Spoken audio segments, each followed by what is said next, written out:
Hey guys, welcome back. So today we're working on this Craftsman generator. It is powered by a 10 horse Briggs & Stratton engine and appears to be in really great shape. There is no rust, no damage, no missing parts. That said though, it wouldn't be here if it didn't have a problem. Anyway, this one I found on Facebook Marketplace. The person selling it was only asking $60, and according to the description, the generator doesn't make power. And usually when generators stop making power, it is a serious problem and usually fatal, so odds are not in your favor. But this particular generator, it is very reliable. I've actually only seen one fail, and that was because the owner bypassed the main circuit breaker and simply overloaded it, causing a meltdown. So before we go too far with this machine, I do want to get the engine started and just validate its current state. And even before I do that, I want to have a look inside this control panel because I noticed all the fasteners are missing. And a little more concerning is that on the back side, the wires are actually pulled out. So I want to get a look inside and just make sure it is safe to start. So let me get you set up a little bit better and get going on this. So there's a quick connector right here. So I'm just going to release it from the stator. And then we'll set this control panel down on the lift. Get it opened up and take a quick look. So you can definitely tell someone's been in here. This piece right here, it's supposed to be held on with a screw on each side. And for some reason, those are missing. And we're supposed to have a screw in each corner. But we're actually missing one right there. So that is something we're going to have to circle back on and get those replaced, assuming we get the power problem solved. And technically, we probably don't have to open this up. We could test it electrically. But given someone's been in here, I'd rather have a look. You know, people do funny things when troubleshooting. And they may have left it kind of in a strange or dangerous state. So it's better to be safe than sorry.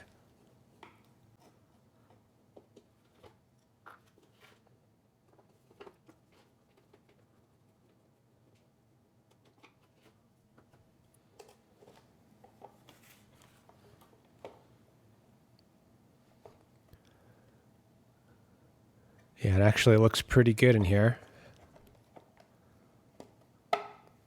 So we have the input wires right here, total of 5. So we should have 2 live wires, 2 neutral, and a ground. And the live wires should go through the circuit breakers, which are right there. So those are the blue wires, and actually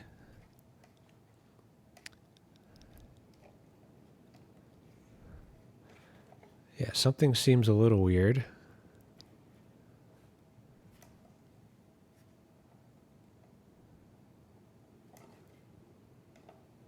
So, yeah, something doesn't look right here. The circuit breakers, you should have a live wire going through from the stator, and then live wires coming out. And what I'm seeing here is that we have what appears to be 2 live wires going up to here. Or one could be live, one could be neutral, which would be very bad. You wouldn't want that on the same circuit. And then we have, let's see, looks like the neutral's on the left, and we got the live wire on the right. So if we look on the back side here, we have blue and gray. Those come over to the 30 amp, and then yeah, this is wrong. They have the 2 live wires coming to the same circuit breaker. So the outlets like this would not get any power, at least not the 120s or the 240. And instead, it would appear as if we have leg 1 and leg 2, the live wires connected right to the circuit breaker here on the right. So yeah, that doesn't make any sense. So let me just take a second. I'm going to look up a wiring diagram and just make sure. I want to get this right. But I believe the way it's supposed to work is that blue comes in from the stator, and then you have blue out. So that blue should probably be right there. And then you have the other live wire, which in this case is gray. So this gray would come into the circuit breaker and then go out. So yeah, this should be here, that should be there, and this should be there. So everything's kind of messed up here. So you know what? Let's leave this out of the mix for now. We can get the engine started without this, and we can just probe directly on the stator to see if we have any output. So from looking at the control panel, you know, this lead right here should be neutral, and the one right next to it is going to be one of the legs, the one that corresponds to that. So we'll get these alligator clips on, and hopefully starting this machine doesn't shake them off. But I think they're on there pretty good. So I'm going to hook up the other end to a multimeter. Well, I did hear fuel in the tank when pushing this thing around, and you know, it doesn't smell bad. So I'm going to give that the benefit of the doubt. Let's check the oil real quick. Yeah, plenty of oil. We are filled right to the top. And as far as the leads go, they are secured somewhat. You know, I don't want these touching, so this cardboard is just acting to hold them still. And it's also a good insulator, so I'm going to leave it just like that. You know, we'll get this machine started, and we'll see what, if anything, we have for output. All right, let's give it a try. Ignition's on, choke's on, fuel is on.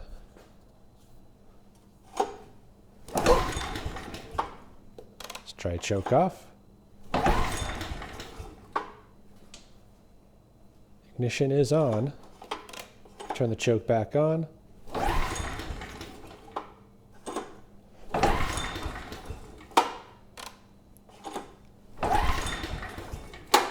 And we get nothing. And it looks like we're flooding over, so that's why it wasn't starting. Most likely we're just flooding the engine. So I'm going to shut that fuel valve back off. We'll give it a minute, clean up this mess, and we'll give it a few more pulls with the choke open. All right, the fuel spill, it's been cleaned up. The carb obviously has fuel in it, too much. So I'm going to leave the fuel valve off for now. We'll leave the choke open. We'll give it a few more pulls. And assuming it starts, we'll check that multimeter real quick. All right, let's try this again. The fuel is still off. Choke is off. Ignition's on.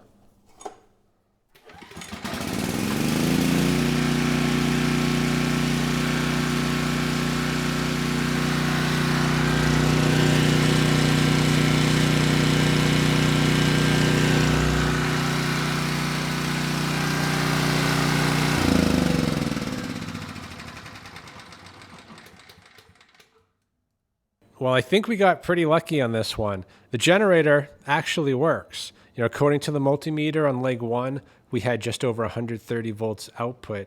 And that's exactly what we should have on this machine. So there's actually nothing wrong with this generator. You know, the real problem is the control panel. You know, for some reason, somebody opened this up. They moved some wires around in such a way that it doesn't make a lot of sense. And like it is, the outlets wouldn't work. So luckily they didn't create a short circuit and melt down the stator. So this will be easy enough to move the wires back to where they should be. So we'll get this sorted out. We need to get the carburetor issues sorted out. And I think once those two things are done, we're going to have a good machine here. So it's easy enough to fix this issue. You know, I think we just need to swap these two wires and we'll be back in business. You know, I guess the big question is, why was someone in here in the first place? Why did they move the wires around?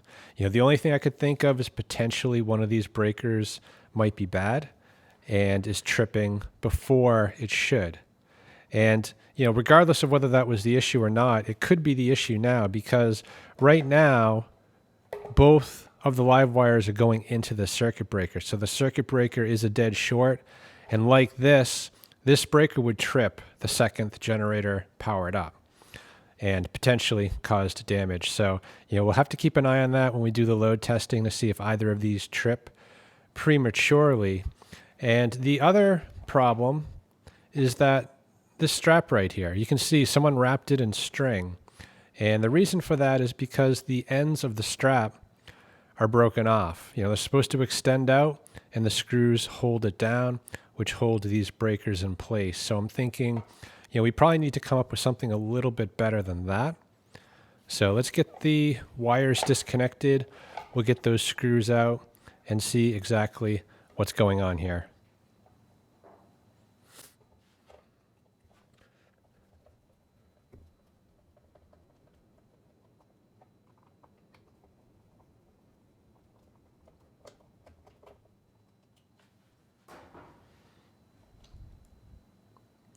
And yeah, that's exactly what happened. So the ends of this plastic strap broke off and the string was kind of keeping things in place. So I don't think I have another one of these, but I think anything non-conductive will do. So let me look around, see what I can come up with. I think I'm going to give this a go. It's just a piece of plywood. Very thin one, but it's quite strong. Probably as strong, or at least less brittle than the plastic. So we need to cut it about the same width. We can't make it wider, or else we're not going to be able to plug in the terminals to the circuit breaker. So let me get this secured. We'll make the cut, and with any luck, that'll fix our problem.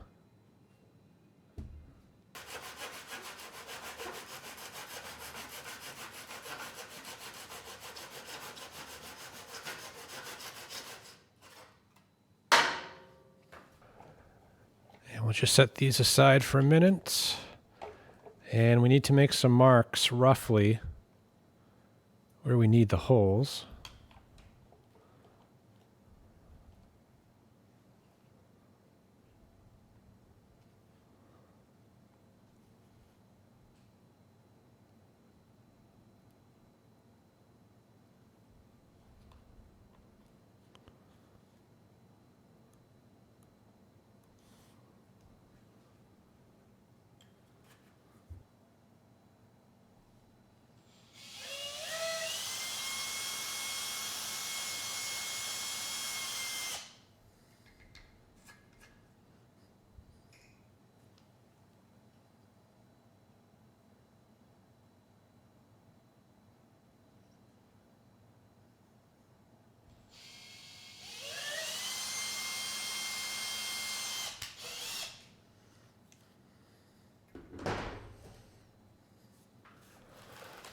So let's see how we did here.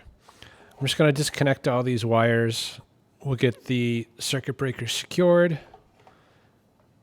then connect everything properly.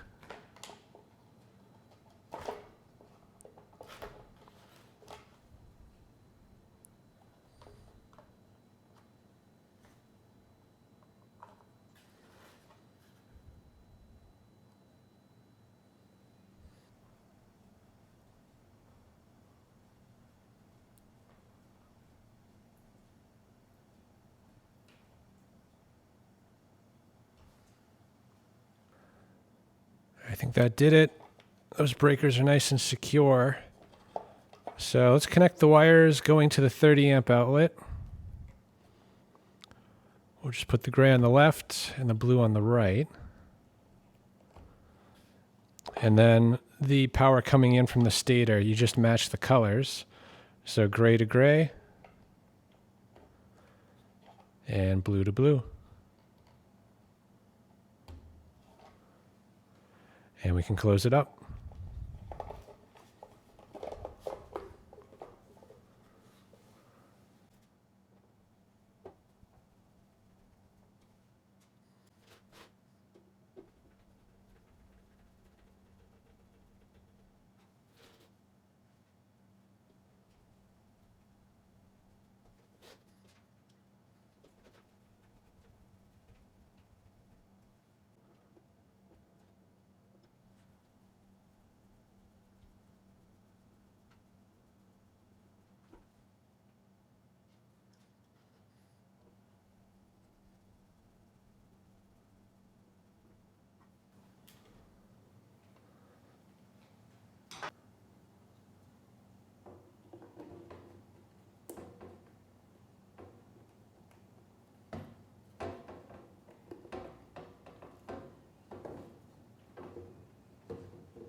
So the control panel is reinstalled. We've got it plugged in, all the missing hardware replaced.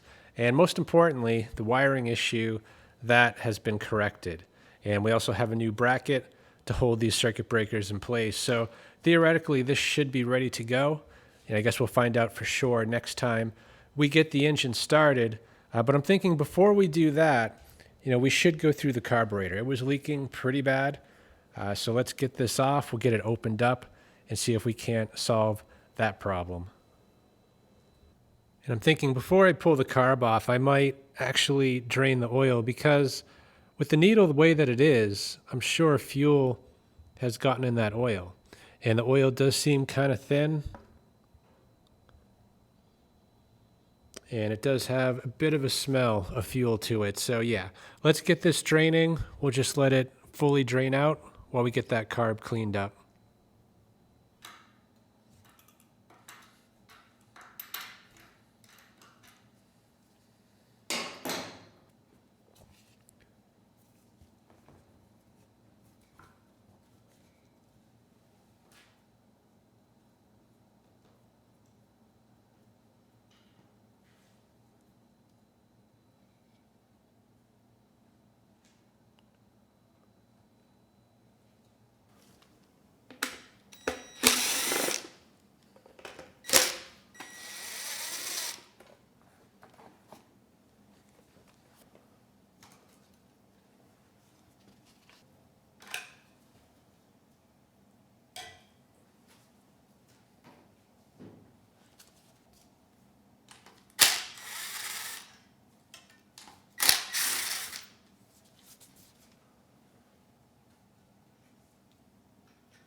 So we'll get this gasket off if we can, because we have to actually remove the studs, and the studs will destroy the gasket if you leave it in place.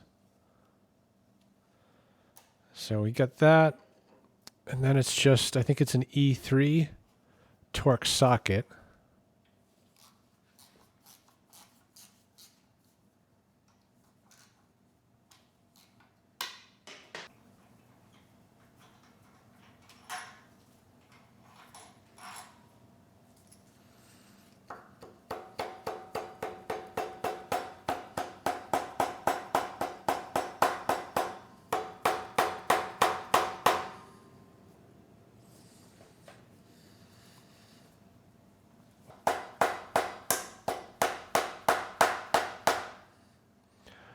Boy, that carb is on there.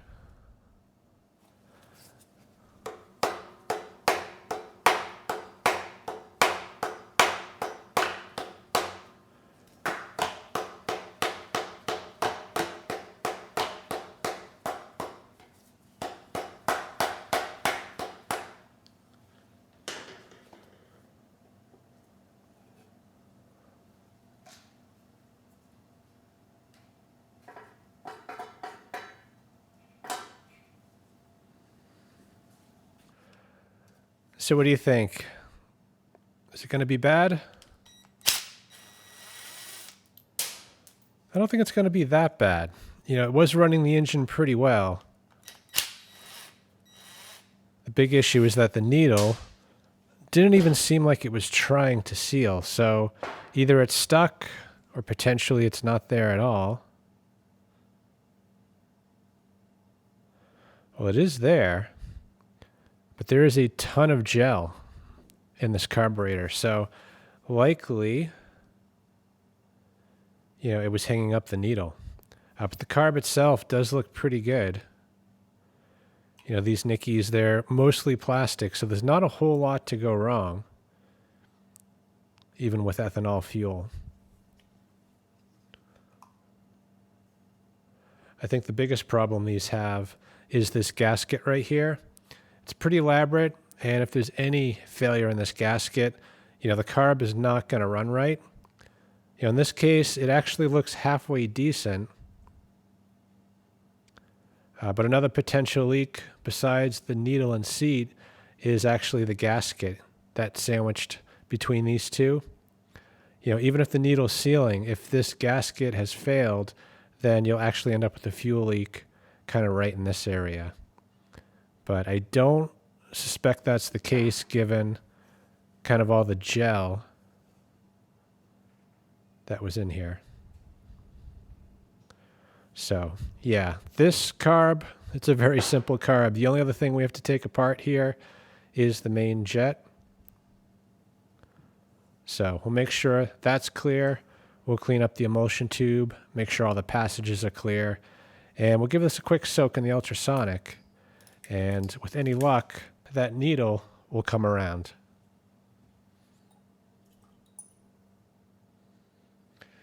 And you can see here on the bottom of the bowl, just full of gel. So that is likely fuel stabilizer.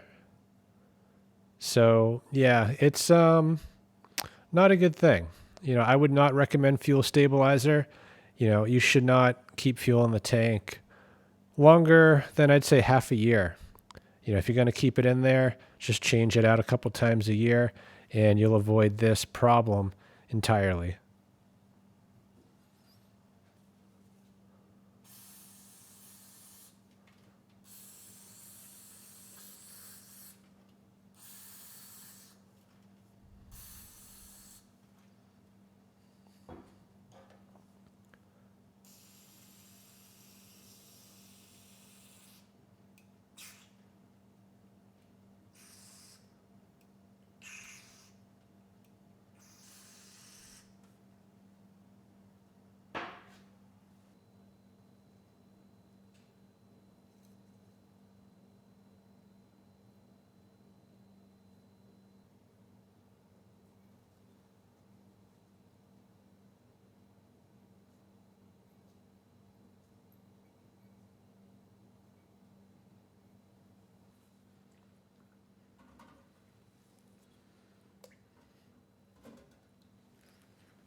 Bowl cleaned up pretty well.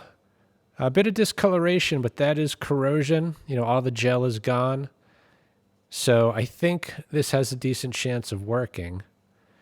I guess we will test it before actually bolting it back on the machine. I'm going to fill it up with fuel and just make sure the needle and seat can stop the flow of fuel.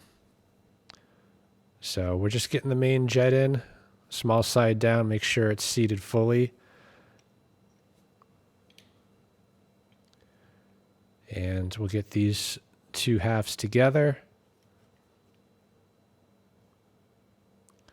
being sure that the main jet stays where it's supposed to. That looks good. We'll get a needle and float in next.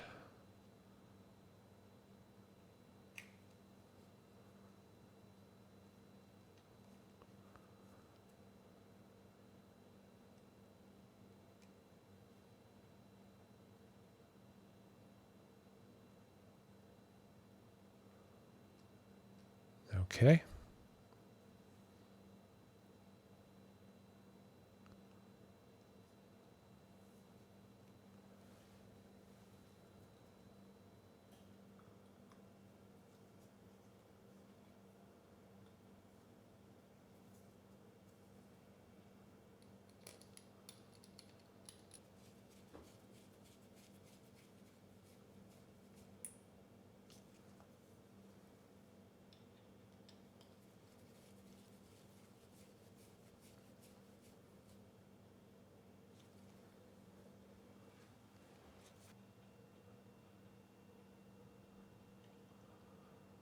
So we'll just fill the bowl up with fuel.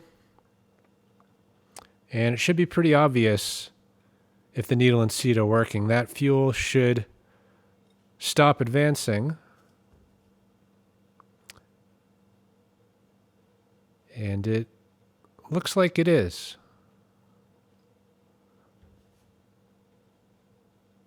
So yeah, needle and seat, they're working.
And the old filter wasn't that bad, but I'm going to replace it anyway since we're here.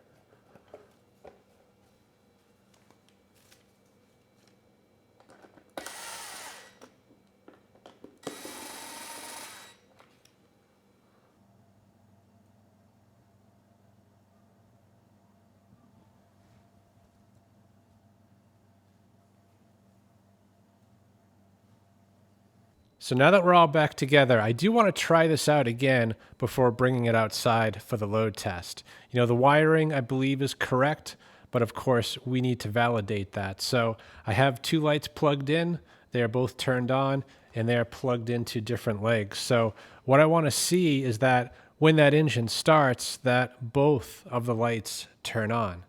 Also, I'm kind of having second thoughts about the quality of this fuel. You know, it didn't smell bad to me, but given what I saw in that carburetor, I'm not in a big rush to use that fuel. So I think I am going to swap it out and put some good fuel in.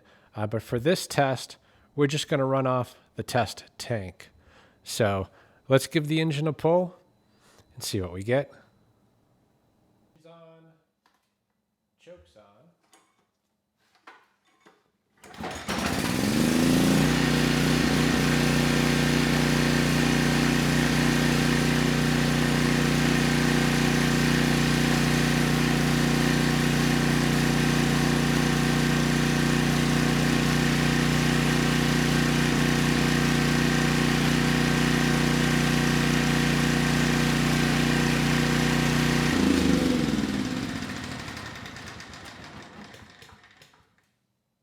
All right, well, I think we're in business here because the engine, it started first pull. The carburetor was running the engine pretty well, and we're not leaking at all. So the carb issue is sorted, and I think the wiring is as well because both those lights came on. So things are looking pretty good. You know, of course, we're not going to know for sure if these circuit breakers are up to the task until we load test this machine. So we'll do that in a bit. But for now, let's get out all the fuel from the tank.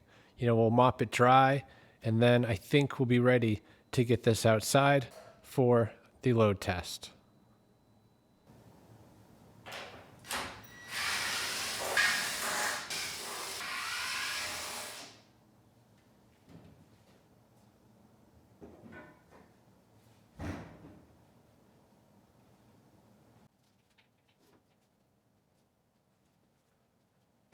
And you can see actually the fuel that's coming out is very hazy, which indicates likely there is water in there. So I don't see any puddling yet, but I'm willing to bet if we give it a minute, we will see a bit of water forming on the bottom.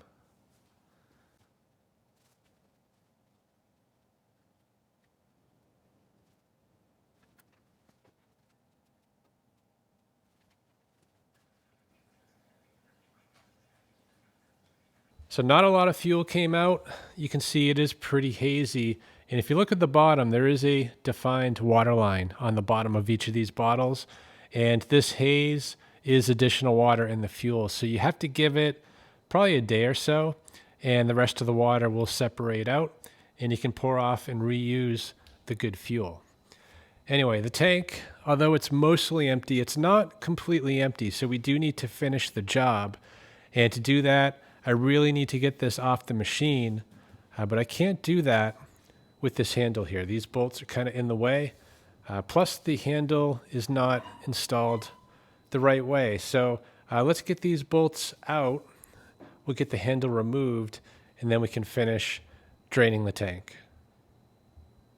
Well, it's definitely a good thing we didn't try running this machine on the fuel in this tank, because although the fuel is good, the water would have prevented this machine from running. You know, small engines, the jets are just too small to pull the water through. And worst of all, the Nicky carb has no drain on the bowl, so there is no easy fix. You know, if you get water in that carburetor, you have to open it up to get the water out.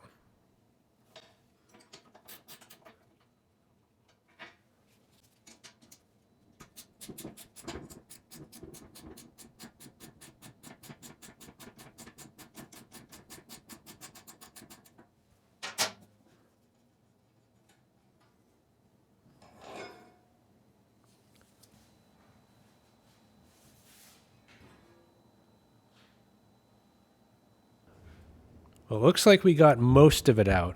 There is still a bit in there. Looks like a little bit of fuel and a little bit of water. And it looks a little dirty as well. So we definitely need to get that out. You know, we don't want that going through the carburetor. And that's probably the one bad thing about plastic tanks. A lot of them you can't drain fully while on the machine. And this one is made a little bit worse because there are these baffles on the bottom which kind of trap a bit of fuel. So to get that out, I'm just going to use some towels and a little grabber tool. You know, we're going to soak that out and then we'll blow it dry. So I'm just going to tip the tank to the side. We'll get all the fuel over here where it's easiest to get to. And I'll just leave it propped kind of like that.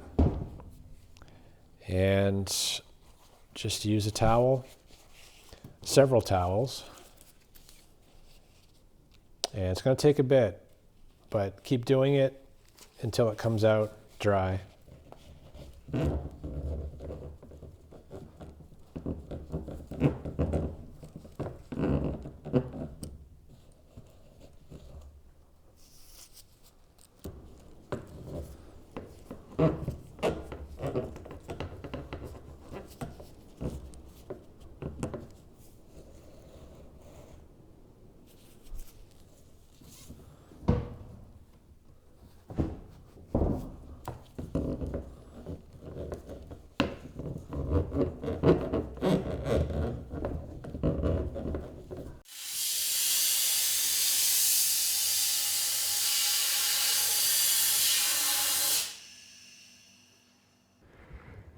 And there's a close-up look at the end result.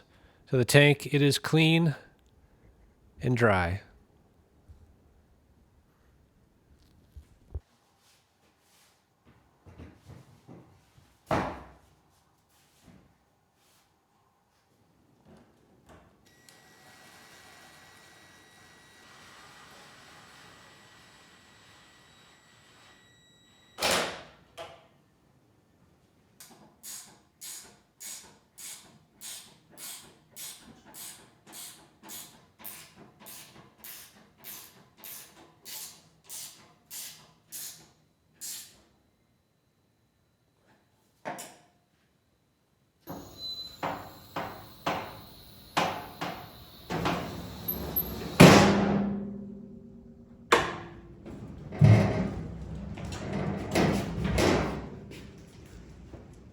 All right, let's give this thing a try.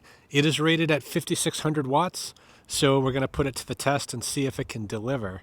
That said, though, I am a little bit concerned because someone, for some reason, was in the control panel moving wires around. So, I've got to believe they were chasing an issue, so I half expect we're going to see that issue when we put it to work. So let's get the engine started and see what happens.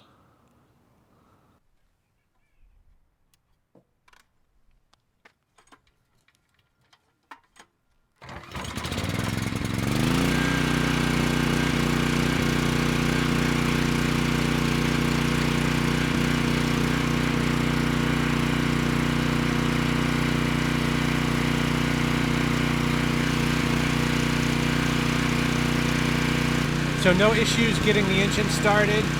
It is missing a little bit, so we're going to have to keep an eye on that, see if it improves any under load.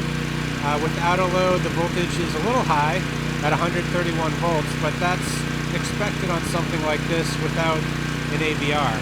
And the engine speed might be a little slow at 60.3 Hertz, but if we bring that speed up, the voltage is going to come up as well. So let's try it like this, and if we need to, we'll bring the speed up to closer to 61.5 Hertz. So without a load, THD isn't too bad at about 7%, and the sine wave doesn't look great, but I have seen quite a bit worse. So let's start with a 2500 watt load. So there's 2000 watts, 2500 watts. The engine's maintaining speed quite well at about 60 Hertz, and the THD is actually almost unchanged. It's pretty good at 7.5%. And the sine wave might have cleaned up a little bit.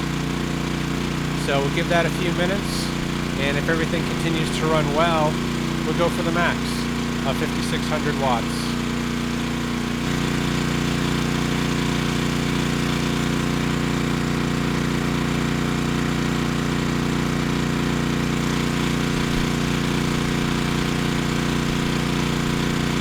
So no issues at all pulling 2500 watts. The engine speed is almost unchanged at 59.5 Hertz.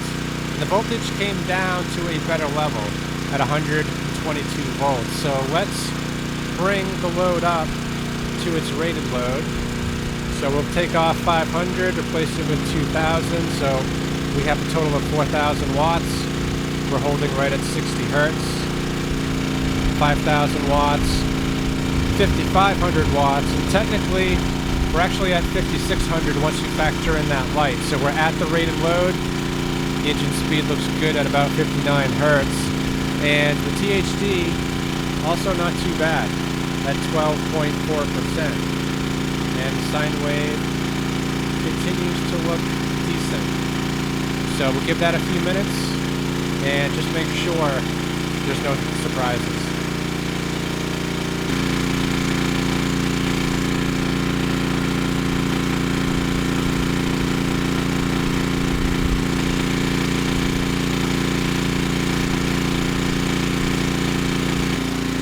Well, it's been a few minutes and things are running just fine. So let's take the load off. And we'll let the load bank cool down as well as the engine. And then we'll shut it down.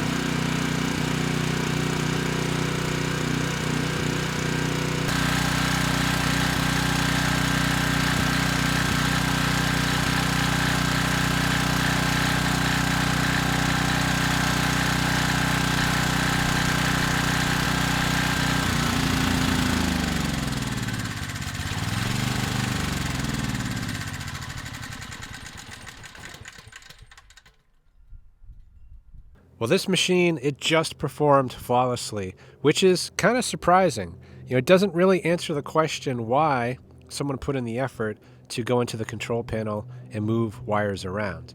I would have expected that they were chasing an issue, but really the only issue I saw was a self-inflicted one. So once the wires were put back to where they belonged, this control panel worked just fine. The generator was making power. Really the biggest issue here was the carb, so we got that cleaned up, and now we're running at 100%. So, I hope this video helps someone. Thanks for watching.